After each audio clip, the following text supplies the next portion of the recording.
अस्सलामु अलैकुम वरहमतुल्लाहि वबरकातुह।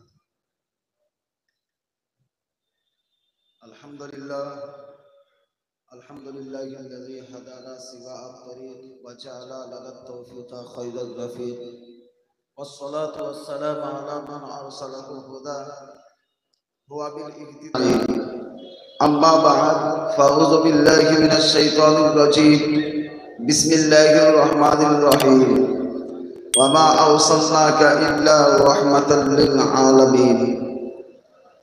सदक़ल्लाहुल मौलाना अज़ीम व सदक़ रसूलुन नबियुल आमीनुल मतीनुल मुबीनुल करीम व नहनु अला ज़ालिका लमिनश शाहिदीन वश्शाकिरीन वल्हम्दुलिल्लाहि रब्बिल आलमीन।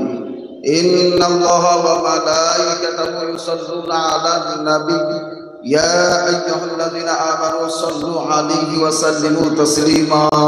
अल्लाहुम्मा सल्लि अला सय्यिदिना मौलाना मुहम्मद व अला आलि सय्यिदिना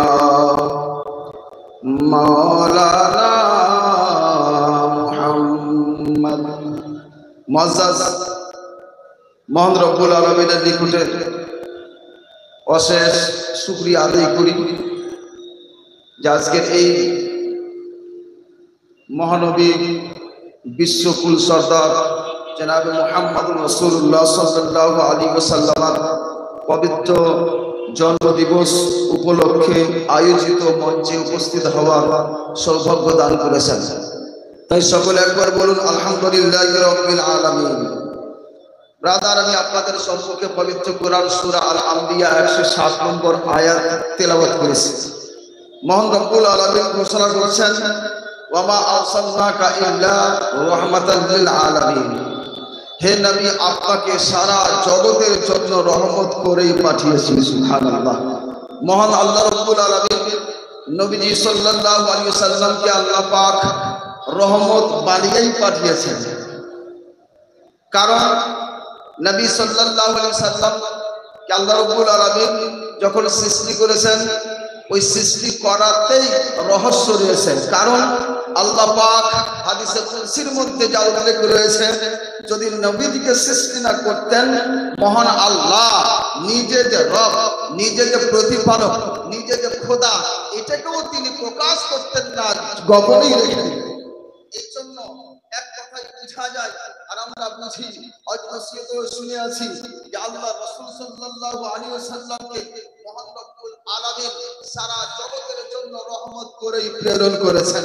জগৎ কোন জায়গা, কোন একটা জায়গার জন্য তিনি নির্দিষ্ট রূপে রহমত নয়।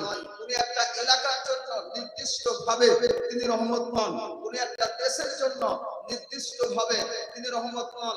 এই রহমতের ব্যাখ্যা দেখতে গেলে আসল পবিত্র কোরআন সূরা ফাতিহা প্রথম অংশে আল্লাহ পাক বলেন নিজের ক্ষেত্রে আলহামদুলিল্লাহি রাব্বিল আলামিন, তথা সমস্ত প্রশংসা আল্লাহ পাকের। আলহামদুলিল্লাহি রাব্বিল আলামিন তথা সমস্ত প্রশংসা মহান আল্লাহ রব্বুল আলামিনের জন্য নিবেদিত। এবার এখানে দেখুন রব্বুল আলামিন শব্দ প্রয়োগ করা হয়েছে। রব্বুল আলামিন সমস্ত জগতের জন্য রব। আল্লাহ রব্বুল আলামিন আকাশের জন্য যেমন রব, সেই মতোই জমিনের জন্য রব। কীট পতঙ্গ যা কিছু আপনি দেখতে পাচ্ছেন, এক কথাই বললে সমস্ত সৃষ্টির জন্যই আল্লাহ প্রতিপালক। এই মতোই মহান রব্বুল আলামিন যখন রাসূল সাল্লাল্লাহু আলাইহি ওয়াসাল্লাম প্রশংসা করতে গেলেন, তখন আল্লাহ পাক বলছেন ওয়ামা আরসালনাকা ইল্লা রাহমাতাল লিল আলামিন।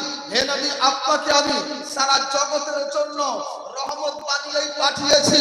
বুঝা গেল আল্লাহ পাক নিজের ক্ষেত্রে রব্বুল আলামিন বলছেন, আর রাসূলের ক্ষেত্রে রহমাতুল লিল আলামিন বলছেন। আলামিন শব্দটা উভয় জায়গায় আছে বিদ্যমান। আল্লাহ পাক যেমন সকল জিনিসের জন্য রব, প্রতিপালক, ওই মতোই আল্লাহর রাসূল সমস্ত জগতের জন্য রহমত। কোন এক জায়গার জন্য নয়। কারো কোনো সন্দেহ আছে আল্লাহ পাক সমস্ত সৃষ্টির প্রতিপালক নন? আল্লাহ পাক সমস্ত সৃষ্টির প্রতিপালক, ওই মতই করে আল্লাহ রব্বুল আলামিন সমস্ত আল্লাহ রাসূল সমস্ত জগতের জন্য রহমত।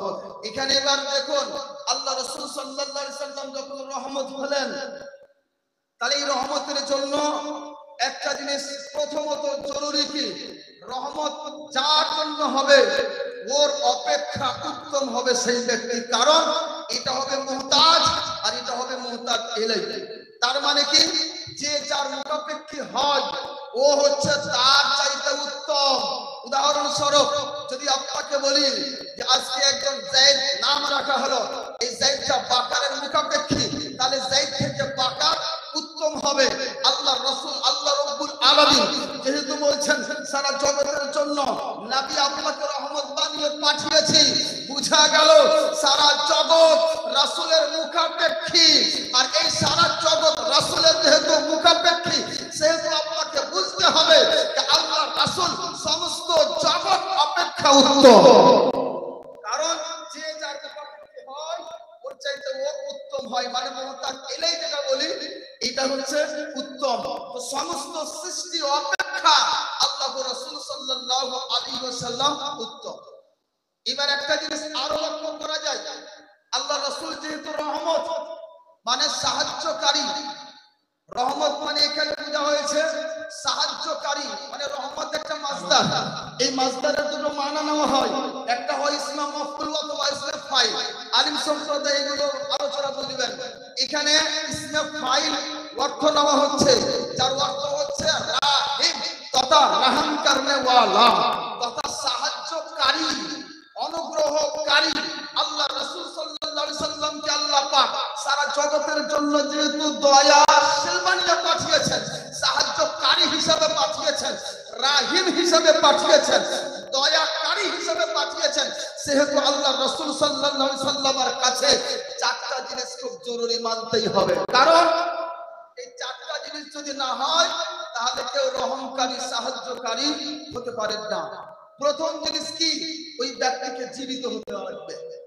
যদি কেউ কাউরির প্রতি সাহায্য করে, দয়া করে, ওই ব্যক্তিকে জীবিত হওয়া লাগবে। জীবিত যদি না হয় তাহলে ওই ব্যক্তি অপরের প্রতি সাহায্য করতে পারবে না। আজকে আমি আব্দুল আজিজ দাঁড়িয়ে আছি, কথা বলছি, আমার ভিতরে রূহ রয়েছে, আমার ভিতরে সেই জীবন রয়েছে যার জন্য আমি কথা বলতে পারছি, চোখ দিয়ে দেখতে পাচ্ছি, হাত দিয়ে হাত নড়াচড়া করতে পারছি, এক কথায় সবকিছু করতে পারছি।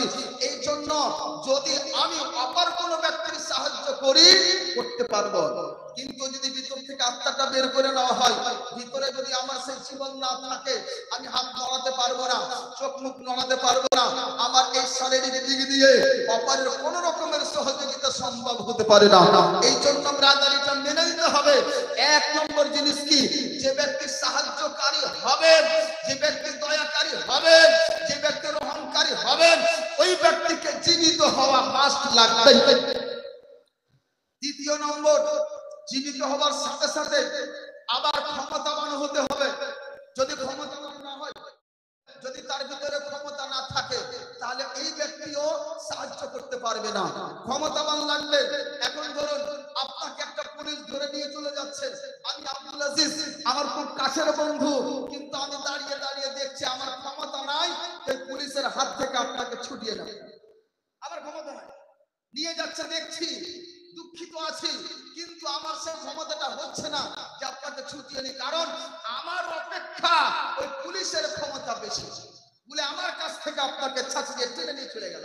তাহলে বোঝা গেল কি, সাহায্যকারীর জন্য সাহায্য করার ক্ষমতা লাগবে, ক্ষমতা না থাকলে কে সাহায্য করতে পারবে না। তৃতীয় নম্বর হচ্ছে, যার প্রতি সাহায্য করবে ওই ব্যক্তিকে ওই অবস্থা থেকে অবগত হওয়া লাগবে। যেমন আপনি আমার কাছে এসেছেন, ওদের সাহায্য করেন, তাহলে আমি বলবো কি সাহায্য করবো বলেন, আমি বলবো লাগবে, কারণ আমি কি করব, সাহায্য করার ধরনটা তো এক নয়, অনেক রকমের ধরন। তাহলে আমাকে লাগবে কি, আপনি কি সাহায্য চাইছেন? আপনার পকেটে টাকা নেই, আপনাকে টাকা দেব? আপনি কি অসুস্থ আছেন, আপনাকে সুস্থতার জন্য আপনার চিকিৎসা করিয়ে দেব? আপনি কি কোনো বিপদে আছেন, ওই বিপদ থেকে আপনাকে উদ্ধার করে দেব? আপনি কি পিপাসিত আছেন, আপনাকে পানি দিয়ে দেব? আপনি কি ক্ষুধিত আছেন, আপনাকে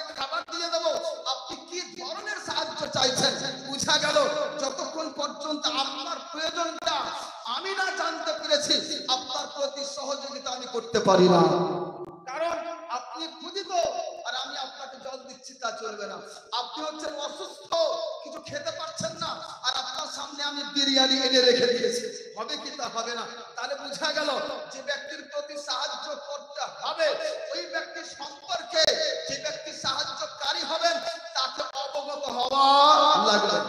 তিনটি জিনিস হলো, প্রথম জীবিত হওয়া লাগবে, ক্ষমতা লাগবে, এবং তার সম্পর্কে অবস্থা তার সম্পর্কেও জানতে লাগবে, কিসের প্রয়োজন আছে।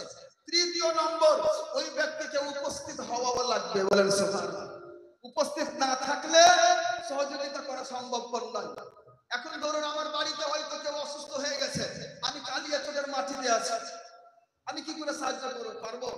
ডাক্তারের কাছে নিয়ে যেতে হবে, তার জন্য গাড়ির ব্যবস্থা করতে হবে, টাকা পয়সার ব্যবস্থা করতে হবে। আমি এখান থেকে সাহায্য করার প্রতি ক্ষমতা রাখি না। বুঝা গেল ব্রাদার? চতুর্থ নম্বরে ওই ব্যক্তির উপস্থিত হওয়া লাগবে। এবার আপনাকে দেখাই, আল্লাহ রাব্বুল আলামিন বলছেন, ওমা আরসালনাকা ইল্লা রাহমাতাল লিল আলামিন, এ নবী আপনাকে সারা জগতের জন্য রহমত করে প্রেরণ করেছি। বুঝা গেল আল্লাহর রাসূল যেহেতু দয়াশীল, রহমতকারী, সাহায্যকারী, এই জন্য আপনাকে মেনে নিতে হবে আল্লাহর রাসূল জীবিত, আল্লাহর রাসূলের ভিতরে ক্ষমতা আছে আপনার সহযোগিতা করার। আল্লাহর রাসূল আপনার আমার সম্পর্কে সবকিছু জানেন, আর আল্লাহর রাসূল আপনাকে আমাকে নিজের কবর মোবারক থেকে এই পর্যন্তই দেখতে আছে। সুবহানাল্লাহ, সুবহানাল্লাহ। জায়গা আল্লাহর রাসূলকে আল্লাহ পাক দয়াশীল বানিয়েছে। আমি প্রমাণ করলাম দয়াশীল হলে, দয়াকারী হলে চারটি জিনিস অনিবার্য। এই চারটি জিনিস, এই ওমা আরসালনাকা ইল্লা রাহমাতাল লিল আলামিন, আল্লাহ রাসূলকে যে রহমত করে পাঠিয়েছেন, এখান থেকে প্রমাণ হয় আল্লাহ রাসূলকে আল্লাহ পাক ক্ষমতা দিয়েছেন, যা চান তাই করতে পারেন। তাহলে আপনি দেখেন হযরত আলী রাদিয়াল্লাহু তাআলা আনহু নামাজ কাজা হয়ে যাচ্ছিল, ঢিলা হয়ে যাচ্ছিল, আল্লাহ রাসূল ওই সূর্যকে ইশারা করে দিলেন, সঙ্গে সঙ্গে সূর্য উঠে আসরের টাইম হয়ে গেল। বলেন সুবহানাল্লাহ।